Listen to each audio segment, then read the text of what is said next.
मसीह यीशु में विश्वास करने वाले हर एक विश्वासी माता पिता, भाई बहन, बेटे बेटियां और छोटे छोटे बाल बच्चे,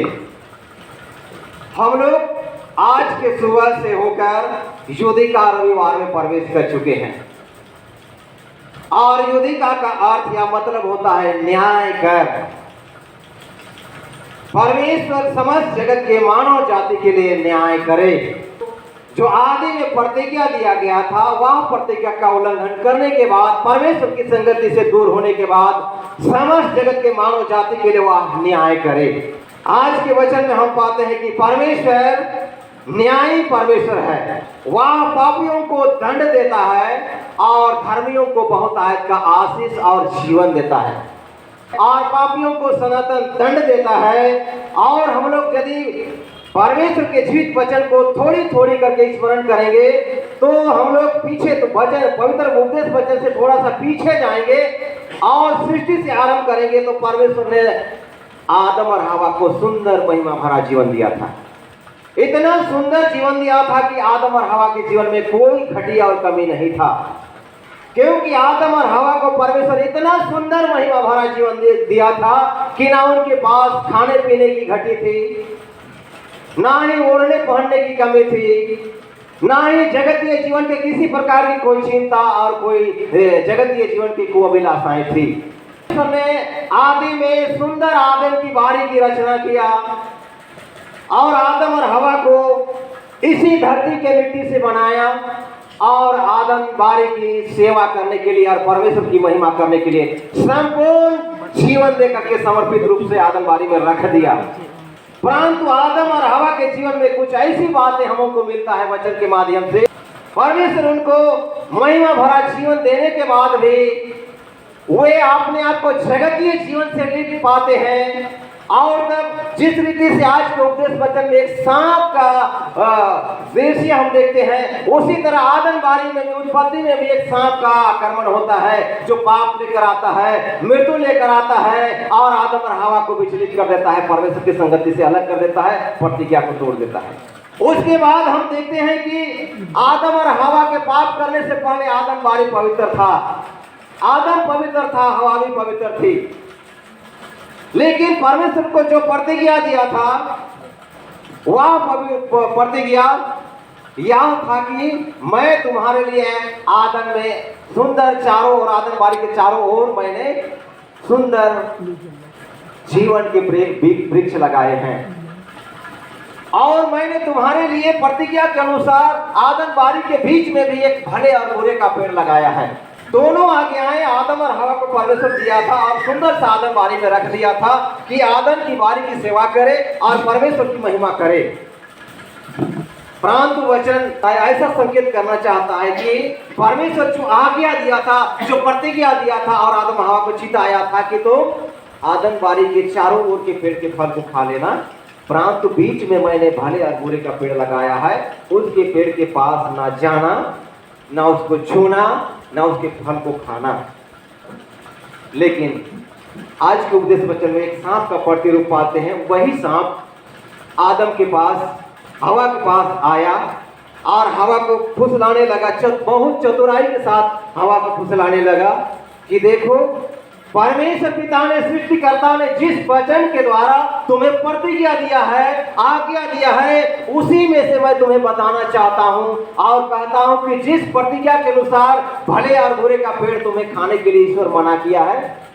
उस पेड़ के फल को देख लो। क्या ही सुंदर और लुभायमान है कि तुम उसे खाकर कदापि नहीं मरोगे,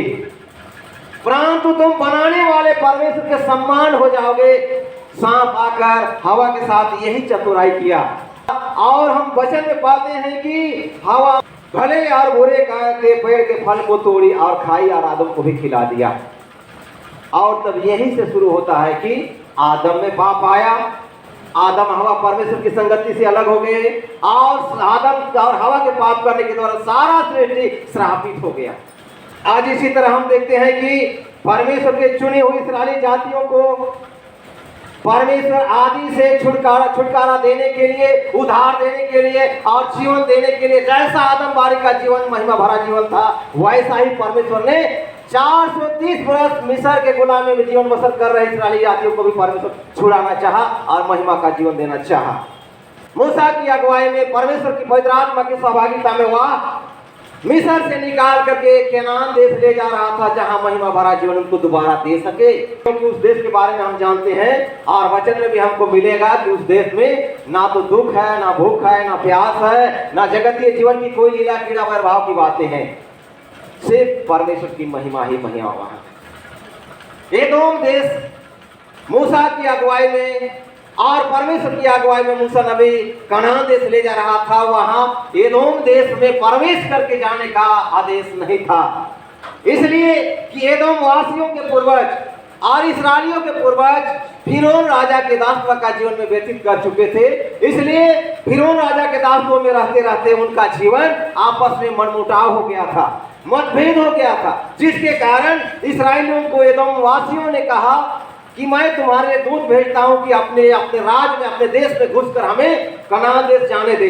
परंतु एदोम के नागरिकों ने मना कर दिया और कहा कि हमारे राज्य में प्रवेश करके ना जा, क्योंकि हम तुम्हारे पूर्वजों से भेदभाव हमारा है, इसलिए हम तुम्हें घुसने नहीं देंगे। और यदि जबरदस्ती तुम घुस करके जाना चाहोगे तब हम तलवार लिए हुए हमला कर देंगे, लड़ाई कर देंगे, युद्ध कर देंगे। फिर भी मूसा नबी हार नहीं माना और दूसरी बार भेजा अपने दूत को और एदोम वासियों को कहला भेजा कि हमें जाने दे, क्योंकि हम ऐसे रास्ता में जाएंगे, ऐसे सड़क में जाएंगे कि तुम्हारे खेत और तुम्हारे कुएं का भी पानी नहीं पिएंगे, परंतु रास्ते रास्ते होकर कनान देश चले जाएंगे। और यदि हमारे गाय बाल भैंस यदि तुम्हारे कुओं के पानी भी पिएंगे तब भी उसका हम पैसा देकर मूल्य चुकाकर इस यात्रा को सफल बनाएंगे, इसलिए जाने दे। लेकिन एदोम देश के वासियों ने मना कर दिया कि हमारे देश कदापि ना आ, और यदि ऐसा करेगा तो हम तुझसे लड़ाई कर देंगे, विद्रोह में आ खड़े हो जाएंगे और तू कनान देश नहीं जा पाएगा। तो ऐसे घूमते हुए क्रम में सारे इस्राएली जाति भयभीत हो गए, व्याकुल हो गए और मूसा को गाली गलौज करने लगे, मूसा से लड़ाई करने लगे, परमेश्वर से भी बुड़बुड़ाने लगे। और तब इन प्रतिज्ञा का उल्लंघन करने के द्वारा परमेश्वर अत्यंत क्रोधित हो गया, क्योंकि परमेश्वर न्यायी परमेश्वर है। और यदि पुरानी व्यवस्था में आगे के जीवन को थोड़ी सी याद करेंगे तब परमेश्वर की चुनी हुई जाति होने के बाद भी इस्राएली जाति प्रतिज्ञा का उल्लंघन किए। तब भी बाइबल में हम पाते हैं कि एक बार बाबुल की बंधुआई में प्रतिज्ञा का उल्लंघन करने के द्वारा बाबुल की बंधुआई में भी पड़ना पड़ा। बाबुल के राजा नबूकदनेस्सर की गुलाम में इस्राएली जातियों को जीवन बसर करना पड़ा। उससे यदि आएंगे तब हमको जगत में पाप भर जाने के द्वारा, नूह के दिनों में भी ऐसा किया था कि जब तक परमेश्वर का भक्त मानने वाला नूह रात में दर्शन पाया, परमेश्वर ने उसे कहा कि हे नूह, तू सुबह उठना और पेड़ काट कर नाव बनाना शुरू कर देना, क्योंकि आप मैं जगत के जीवन से, मनुष्य जाति के जीवन से उब गया हूं, मैं क्रोधित हो गया हूं, इसलिए सारा जगत को मैं दंड देकर नाश करूंगा। नाव बनाना शुरू किया और नाव धीरे धीरे बढ़ता गया, धीरे धीरे बढ़ता गया। और लोग देखते थे, लोग आते जाते नूह के जहाज को देखते थे, परंतु नूह को बहुत तरह की गालियां सहनी पड़ी, बहुत तरह की बोलियां सहना पड़ा, परंतु नूह एक कान से सुनता, दूसरे कान से उन बातों को निकाल देता, क्योंकि नूह को उस समय पागल घोषित कर दिया कि यार सूखी भूमि पर बड़ा सा नाव कहां चलाएगा। लेकिन नूह किसी मनुष्य के कोई जवाब, शब्द का कोई जवाब नहीं दिया और तब सुनता रहा, एक कान से सुनता, दूसरे कान से निकाल देता और तब जहाज बनाने के प्रक्रिया को जारी रखता। मसीह तुम्हें प्रिय माता पिता भाई बहन, इसी तरह परमेश्वर का क्रोध भड़कता है और जगतीय जीवन में वह दंडित करता है जगत के लोगों को। तो आज समस्त जगत दंड के योग फल पाने के कगार पर है। आज दुनियादारी जीवन को देख लें, बाइबल के जीवन को देख लें और समाज जगत के मानव जातियों को देख लें, तो आज वचन कहना चाहता है कि तुम तो माँ के कोख से ही श्रापित हो, अधर्मी हो, पापी हो। वचन यह भी कहना चाहता है कि जगत में कोई धर्मी नहीं, सब के सब माँ के पेट से श्रापित हैं, पापी हैं, इसलिए सब के सब दंड के योग हैं। लेकिन परमेश्वर का उद्धार कार्य योजना आज हमारे लिए दिखाई देता है कि इस्राएली जाति जब जंगल में घूमते घूमते उनका मन व्याकुल हो जाता है, तब परमेश्वर ने क्रोध में आकर एक विषैले सांप को उसके झुंड में भेज देता है। उसकी तंबुओं के आसपास, उसकी छावनी के आसपास वह विषैले सांप निकलकर लोगों को डसने लगता है, और लोगों के डसने से उनका विष लोगों के शरीर में रक्त के संचार के साथ बढ़ने लगता है, और बढ़ते क्रम में वे मरते जाते, मिटते जाते, और परमेश्वर की महिमा से अलग हो जाते थे। मसीह में प्रिय माता पिता भाई बहन, ये परमेश्वर का अग्निकोप है। ये न्याय परमेश्वर का निर्णय है कि आज समस्त जगत के लोगों को का न्याय एक दिन वह करने वाला है। इसलिए आज हम अपने आप को सचेत करें, आज अपने आप को परमेश्वर की संगति में रखें। आज परमेश्वर का जीवता वचन जो सदियों सदियों से नबी और भविष्यवक्ताओं के द्वारा दे दिया गया है, हर एक के पास है, हर एक के मन हृदय में है, उसको हमको याद रखना है, उसके साथ चलना है, ताकि हम आने वाले परमेश्वर के क्रोध से बच सकें और अनंत महिमा के लिए सीधा और तैयार होकर तैयार रहें। प्रभु के दूसरे आगमन की बातों को विश्वासता के साथ उसकी बाट जोहते रहें, क्योंकि बहुत सारे लोगों को सांप ने डस लिया और बहुत से लोग मर मिट गए, परंतु कुछ इस्राएली लोग जो बचे थे वे मूसा के पास आकर गिड़गिड़ा कर कहने लगे कि तेरा परमेश्वर से प्रार्थना कर कि इन विषैले सांपों को हमारे झुंड से दूर करे, कि हम लोग जो नाश हो रहे हैं वे नाश ना हो, परंतु अनंत जीवन के लिए सिद्ध हो जाएं। हम मानते हैं कि तेरे विरोध में और जीवते परमेश्वर बनाने वाला परमेश्वर के विरोध में हमने काम किया है, कहा है, बातें छिटकी है। तब मूसा नबी परमेश्वर से प्रार्थना किया और कहा कि हे परमेश्वर, तेरे चुनी हुई जातियों को ऐसा दंड ना दे। तब परमेश्वर ने मूसा की प्रार्थना को सुना और मूसा को कहा कि तू एक तेज विष वाले सांप की प्रतिमा बना, मूर्ति बना, और उसको खंभे पर ऊंचे पर लटका दे।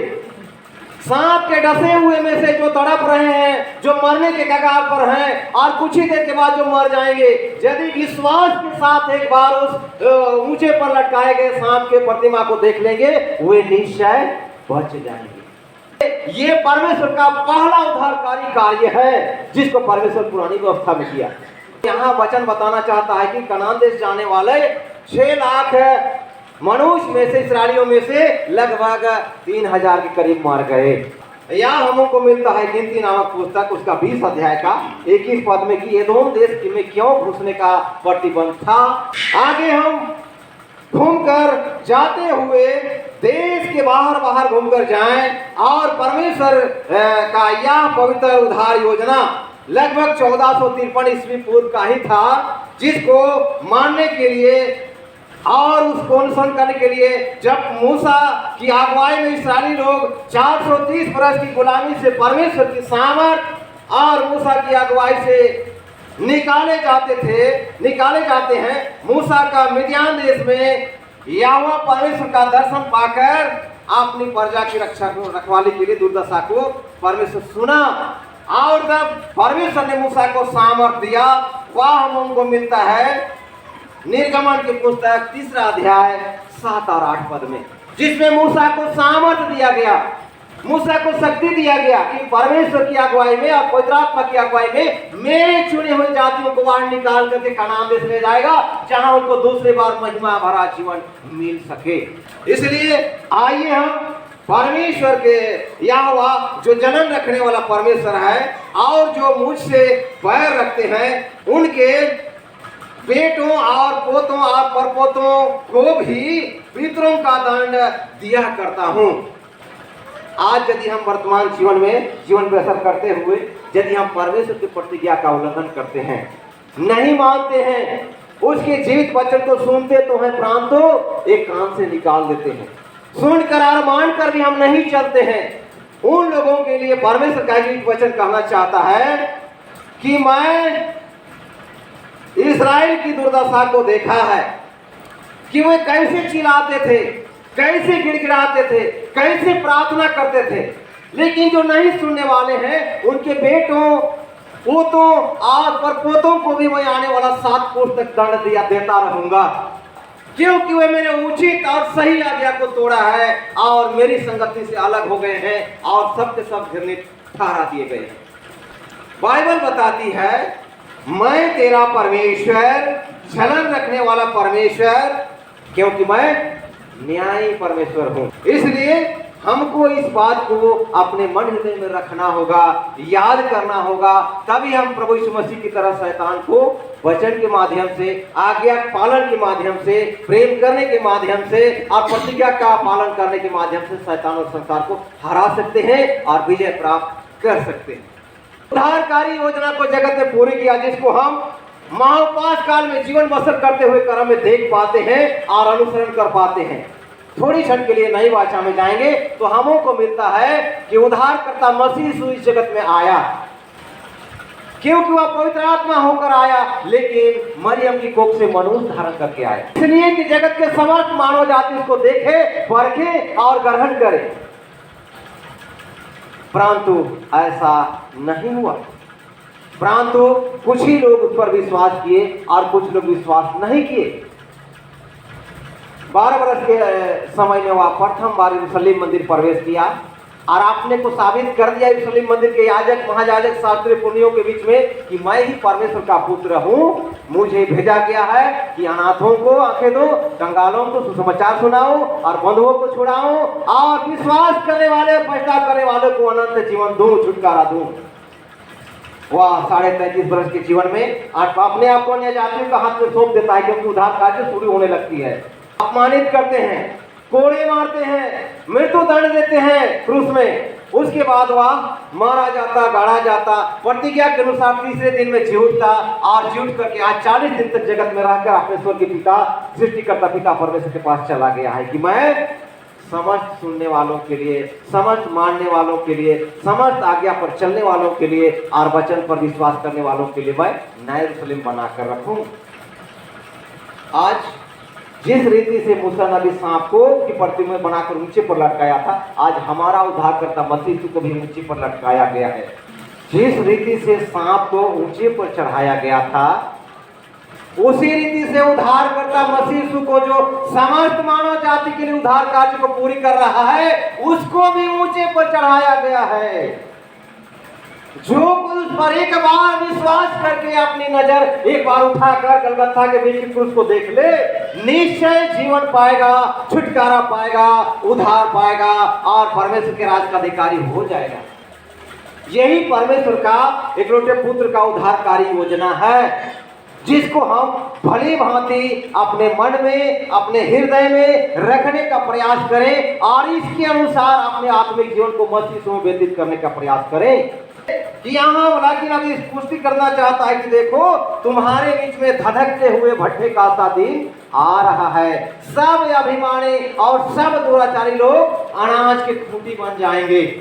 इसलिए आज हम जगतीय जीवन में होकर जीवन बसर करते हुए कर्म में हम यह भूल ना कर बैठे कि परमेश्वर जगत को ऐसा नहीं करेगा, परंतु आज नई वाचा में भी ऐसा न्याय होने वाला है, जिससे हम बचने के लिए, जिससे हम उद्धार पाने के लिए, जिससे हम छुटकारा पाने के लिए अपने मन जीवन आत्मा को गलगत्था के बीच क्रूस की ओर केंद्रित करें। आशा लगाएं कि वह एक दिन आएगा, आया था और चला गया है, एक दिन पुनः आएगा हम सबको लेने के लिए। परंतु याद रहे, जगत में 2 रास्ते हैं। जीवन में आत्मिक जीवन पाने के लिए भी 2 रास्ते और जगतीय जीवन में शोहरत इज्जत पाने के लिए भी 2 रास्ते। याद रहे, परमेश्वर के आत्मिक यात्रा में यात्रा करने के लिए भी 2 रास्ते, एक अच्छा है, दूसरा बुरा है। हमारे इस जगतीय जीवन में मृत्यु दंड देने वाला विष, या तो परमेश्वर की संगति से अलग करने वाला विष, चाहे परमेश्वर की महिमा के झुंड से अलग करने वाला विष, चाहे किसी भी तरह का विष हमारे शरीर में चढ़ चुका है, उस विष को हमारा उद्धारकर्ता मसीह यीशु खींच सकता है, उतार सकता है और जीवन दे सकता है। इसलिए आइए हम युद्ध का रविवार में आकर परमेश्वर के जीवित वचन को हृदय से ग्रहण करें, माने और प्रतिज्ञा को अनुसरण करते हुए अपने मांस रूपी हृदय की पार्टियों में एकत्रित करके रखें कि प्रभु की तरह हम शैतान और संसार और मरी और मृत्यु और जगत की परीक्षा, अंधकार की सकेती, दुर्घटना, जगतीय जीवन की तरह तरह के ईर्ष्या, दोष, क्रोध, विरोध, लीला क्रीड़ा को हम परमेश्वर के सामर्थ और जीविता वचन से दूर कर सके, हटा सके और जीवन की आशा रख सके। परमेश्वर इस थोड़े प्रवचन में हर एक विश्वासी को बहुत आशीष, अनुग्रह और जीवन प्रदान करेगी। आमीन।